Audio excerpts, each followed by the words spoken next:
नमस्कार बालमित्रांनो, इयत्ता 6वी विषय इतिहास धडा 7वा मौर्यकालीन भारत या पाठामध्ये सम्राट सायरसची कामगिरी आणि ग्रीक सम्राट सिकंदराची स्वारी या पाठाविषयी किंवा या मुद्द्याविषयी आज आपण माहिती पाहणार आहोत. मुलांनो, इसवी सन पूर्व 6व्या शतकात इराणमध्ये सायरस नावाच्या राजाने मोठे साम्राज्य प्रस्थापित केले होते. हे साम्राज्य वायव्य भारतापासून रोमपर्यंत आणि आफ्रिकेतील इजिप्तपर्यंत पसरलेले होते. इसवी सन पूर्व 518च्या सुमारास दारियुशच्या नावाच्या इराणी सम्राटाने भारताचा वायव्येकडील प्रदेश आणि पंजाबपर्यंत काही भाग जिंकून घेतलेला होता. दारियुशने या प्रदेशातील काही सैनिक आपल्या सैन्यात भरती केलेले होते. अशा स्वरूपाची माहिती आपल्याला ग्रीक इतिहासकाराच्या लेखनातून त्या ठिकाणी मिळालेली दिसून येते.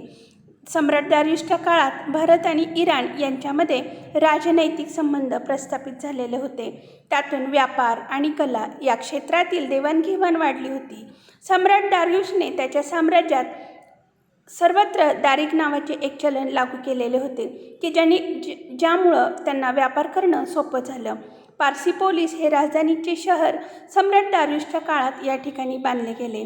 पार्सिपोलिस हे शहर जे आहे ते इराणमध्ये असून तेच दारियुशच्या काळात बांधले गेलेले होते की जे इराणमध्ये असलेले आपल्याला दिसून येते.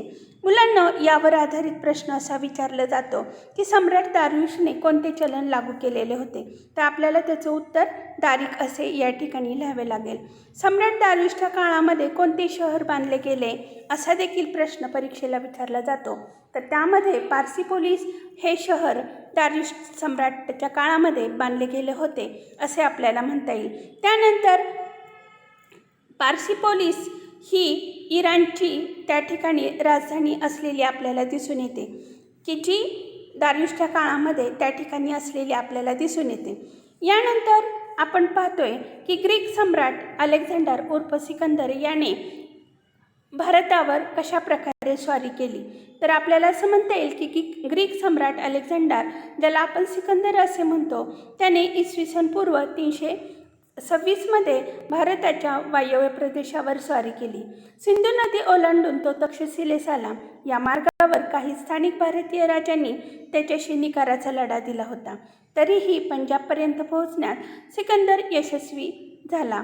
मात्र त्याच्या या स्वारीमध्ये सैनिकांचे फार हाल अपेष्टा सहन कराव्या लागल्या होत्या. त्यांना मायदेशी जाण्याचे वेध लागलेले होते. त्यांनी त्याच्याविरुद्ध बंड पुकारले आणि सिकंदराला माघार घेणे भाग पडले.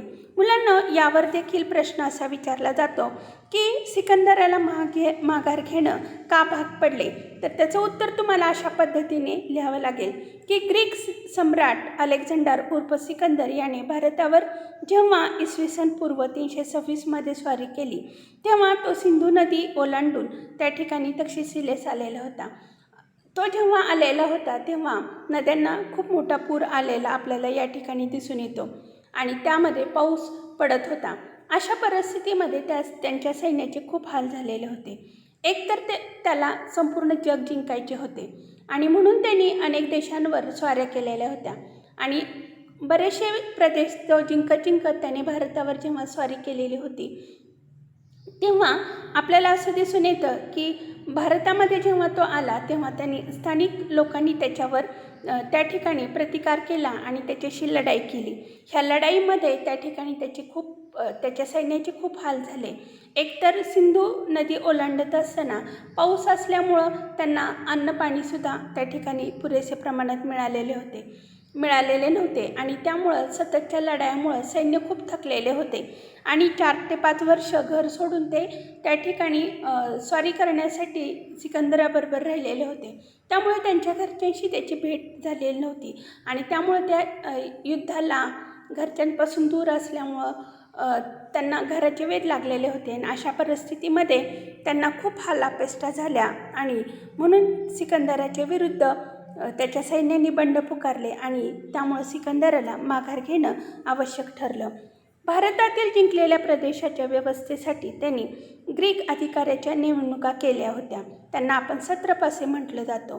वाटेत बॅबिलोन येथे इसवी सन पूर्व 323मध्ये तो मरण पावला. हे स्थळ आजच्या इराकमध्ये असलेले आपल्याला दिसून येते.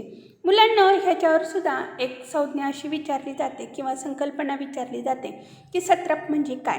तर आपल्याला त्याचं उत्तर असं लिहावं लागेल की सिकंदराने भारतातील जो भाग जिंकलेला होता त्या जिंकलेल्या प्रदेशाचा कारभार करण्यासाठी त्याने वेगवेगळ्या अधिकाऱ्यांच्या नेमणुका केलेल्या होत्या.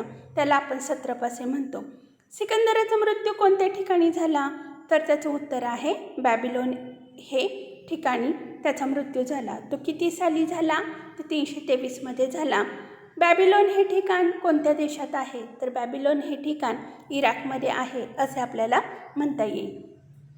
यानंतर ह्या सिकंदराने ज्या भारतावर स्वारी केलेली होती ह्या स्वारीचे परिणाम कोणकोणते झाले असतील बरं तर आपल्याला असं म्हणता येईल की सिकंदर जेव्हा भारतावर आला तेव्हा त्याचे सैन्य भारतामध्ये राहिलेले होते. त्यामुळं पश्चिमेकडील जे देश होते आणि भारत यांच्याशी व्यापारी संबंध प्रस्थापित झाले. सिकंदराबरोबर जे इतिहासकार आलेले होते की जे दैनंदिन घडणाऱ्या घटनांचा आढावा त्यामध्ये घेत होते ते इतिहासकार त्यांनी आपल्या इथल्या संस्कृतीची माहिती युरोप खंडाला या ठिकाणी करून दिलेली होती. त्याचप्रमाणे ग्रीक मूर्तिकलेचा भारतीय कला शैलीवर प्रभाव पडला आणि त्यातून गांधार नावाची कलाशैलीचा उदय या ठिकाणी झालेला आपल्याला दिसून येतो. म्हणजे हे पण ह्या ग्रीका मूर्तिकलेचं महत्त्वाचं वैशिष्ट्य आपल्याला यामध्ये सांगता येईल. म्हणजे मूर्तिकलेचा विकास होण्यास सिकंदराच्या स्वारीचा खूप मोठा परिणाम झालेला होता असे आपल्याला म्हणता येईल. मुलांना ग्रीक राजांचं आणखीन एक वैशिष्ट्य असं होतं की त्यांनी त्यांच्या देशामध्ये जी नाणी पाडलेली होती ती नाणी ते आपल्याबरोबर घेऊन येत होते. जेव्हा त्यांनी भारतावर स्वारी केली तेव्हा आपल्याला असं दिसून येतं की त्यांच्या नाण्यामध्ये एकीकडे जो राजा राज्य करत होता त्या राजाचं त्या ठिकाणी चित्र आणि दुसऱ्या बाजूला ग्रीक देवतेचं चित्र या ठिकाणी असलेलं आपल्याला दिसून येतं. हे ग्रीकांच्या नाण्यांचं महत्त्वपूर्ण वैशिष्ट्य आहे. मग ह्या ग्रीक नाण्यांचा प्रभाव जो आहे तो भारतीय लोकांवर पडलेला आपल्याला दिसून येतो. आणि त्या काळामध्ये आपल्याला कनिष्क नावाचे जे राजे भारतामध्ये होऊन गेले त्या राजांनी ग्रीकांच्या सारखीच नाणी त्या ठिकाणी पाडायला सुरुवात केलेली होती. आणि ही नाणीसाठी जो धातू वापरलेला होता तो सोन्याचा होता. म्हणून असे म्हटले जाते की भारतात सोन्याची नाणी पाडणारे कनिष्क हे महत्त्वाचे राजे होते. आणि त्यांनी देखील जी नाणी पाडलेली होती त्याच्यावर गौतम बुद्धांचे चित्र आणि विविध देवतांची चित्र या ठिकाणी असलेले दिसतात. आणि त्या राजांची चित्र या ठिकाणी असलेले आपल्याला दिसून येतात. ग्रीकांच्या नाण्यांचे वैशिष्ट्य बघत असताना बघा ह्या चित्रामध्ये सुद्धा तुम्हाला जे सिकंदर जो आलेला होता त्या राजाचं चित्र या ठिकाणी असलेलं आपल्याला दिसून येतं. आणि मग हिथं आपल्याला मात्र असं दिसून येतं की हिथून पुढं मग आपल्या भारतामध्ये प्रत्येक राजांनी नाणी पाडायला सुरुवात केली की ज्याच्यामध्ये समुद्रगुप्त असेल किंवा हर्षवर्धन असतील तर ह्यांच्या काळामध्ये सोन्याची नाणी ही पाडली गेलेली होती. कारण त्यांचं साम्राज्य हे वैभवशाली शिखरावर या ठिकाणी पोहोचलेले होते. यानंतर आपण पुढचा मुद्दा पाहतोय तो म्हणजे मौर्य साम्राज्य. मुलांना गेल्या तासाला आपण बघितलेलं होतं की नंद घराण्यातील धनानंदाचा पराभव हा चंद्रगुप्ताने केलेला होता. आणि मग तिथून मौर्य घराण्याची सत्ता प्रस्थापित झालेली होती. चंद्रगुप्त मौर्याने मौर्य साम्राज्याची स्थापना मगध राज्यावर या ठिकाणी केलेली होती. आणि मगधमध्ये धनानंद नावाचा जो राजा होता तो जुलमी होता, लोकांवर अत्याचार करत होता, वेगवेगळ्या स्वरूपाची कर त्या ठिकाणी लादत होता. आणि परंतु आदर्श राजवट कशी निर्माण करायची ह्याच्याकडे त्याचं लक्ष नसून तो चैन विलासामध्ये मग्न असलेला आपल्याला दिसून येत होता. मात्र लोकांचा छळ करायला मात्र तो कमी पडत नव्हता. आणि अशा जुलमी राजवटीला लोक कंटाळलेले होते. म्हणून चाणक्यच्या मदतीने धनानंदाचा पराभव हा चंद्रगुप्ताने केला. आणि मौर्याने इसवी पूर्व 325च्या सुमारास मगधावर स्वतःची सत्ता प्रस्थापित केलेली होती.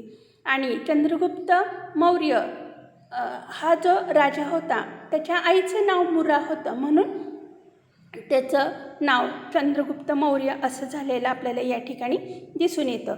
तर चंद्रगुप्त मौर्याने जो मगधावर साम्राज्य स्थापन केल्यानंतर त्यांनी आपलं साम्राज्य विस्तार हा त्या ठिकाणी खूप मोठ्या प्रमाणात केलेला होता, की जो आपल्याला त्या ठिकाणी भारताच्या नकाशामध्ये निळ्या रंगाने जो भाग दाखवलेला आहे तो चंद्रगुप्त मौर्याचा राजाचा साम्राज्य विस्तार असलेला आपल्याला या ठिकाणी दिसून येतो. तर चंद्रगुप्त जेव्हा सत्तेवर आला तेव्हा अवंती आणि सौराष्ट्र हे प्रदेश जिंकून त्याने आपले साम्राज्य विस्तार करण्यास सुरुवात केली. सिकंदराने नेमलेल्या सत्रपांमध्ये त्या ठिकाणी आपल्याला असं दिसून येतं की त्याच्या सिकंदराच्या मृत्यूनंतर सत्तेसाठी त्यांच्यामध्ये लढाया या ठिकाणी निर्माण झालेल्या आपल्याला दिसून येतात. मग हिथं आपल्याला असं दिसून येतं की जो सिकंदर होता त्याचा सेनापती सेल्युकस निकेटर होता, तर तो त्या ठिकाणी बॅबिलोनचा राजा झाला आणि त्याने वायव्य भारत आणि पंजाबवर आक्रमण केले. परंतु चंद्रगुप्त मौर्याने त्याच्या आक्रमणाचा यशस्वी प्रतिकार केला आणि सेल्युकस निकेटरचा पराभव केल्यामुळं अफगाणिस्तानमधील काबूल, कंदाहार, हेरात हे प्रदेश त्याच्या साम्राज्यात सामील झालेले आपल्याला दिसून येतात. यामध्ये आपल्याला सगळ्यात महत्त्वाचं की मुद्रा राक्षस नावाचं नाटक विशाखा दत्त यांनी लिहिलेलं आपल्याला दिसून येतं, की ज्या धनानंदाचा नाश करून चंद्रगुप्त मौर्याने आपली सत्ता स्थापन केली.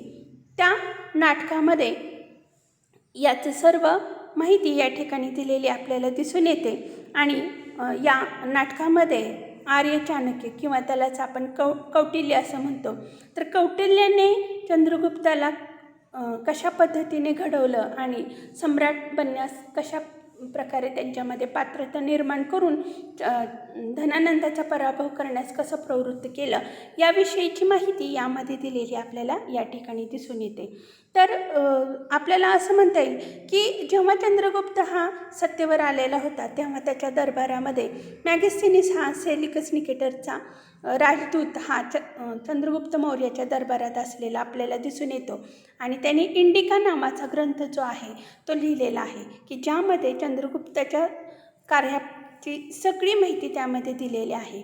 अशा या चंद्रगुप्ताने गुजरात राज्यातील जुनागडजवळ सम्राट चंद्रगुप्ताने सुदर्शन नावाचे धरण बांधलेले होते असा उल्लेख यामध्ये आलेला आपल्याला दिसून येतो. तर मुलांना यावर प्रश्न असा विचारला जातो की इंडिका नावाचा ग्रंथ हा कोणी लिहिलेला आहे, तर तो मॅगेस्थेनिस यांनी लिहिलेला आहे. आणि मॅगेस्थिस कोण होता, तर सेल्युकस निकेटरचा राजदूत होता. चंद्रगुप्त मौर्याच्या दरबारात सेल्युकस निकेटरचा राजदूत कोण होता, तर मॅगेस्थेनिस असं आपल्याला म्हणता येईल. आणि दुसरा प्रश्न असाही विचारला जातो की गुजरात राज्यामध्ये चंद्रगुप्ताने कोणत्या नावाचे धरण बांधलेले आहे, तर आपल्याला असं उत्तर देता येईल की सुदर्शन नावाचे धरण चंद्रगुप्ताने गुजरातमध्ये बांधलेले आहे. तर मुलांना यामध्ये अशा स्वरूपाचे प्रश्न विचारले जातात. बघा आता हे गुजरातचा भागाचा नकाशा या ठिकाणी दाखवले, तिथं जुनागड जे आहे ते लाल रंगाने दाखवले आणि त्यांनी जे धरण बांधलेलं आहे सुदर्शन नावाचं, तर ते या चित्रामध्ये या ठिकाणी असलेलं आपल्याला दिसून येतं.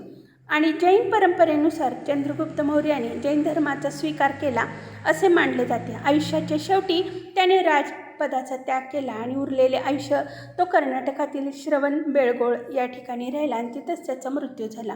मुलांना ही जी ह्या चित्रामध्ये श्रवणबेळगोळ ह्या ठिकाणी चंद्रगुप्ताची जी समाधी बांधलेली आहे ते समाधी आणि तिथलं हे ठिकाण या ठिकाणी असलेलं आपल्याला दिसून येतं. मुलांना हा भाग तुम्हाला समजलाच असेल. हा पाठ वारंवार पाहायचा आहे आणि त्याला लाईक करायला विसरायचं नाही. धन्यवाद.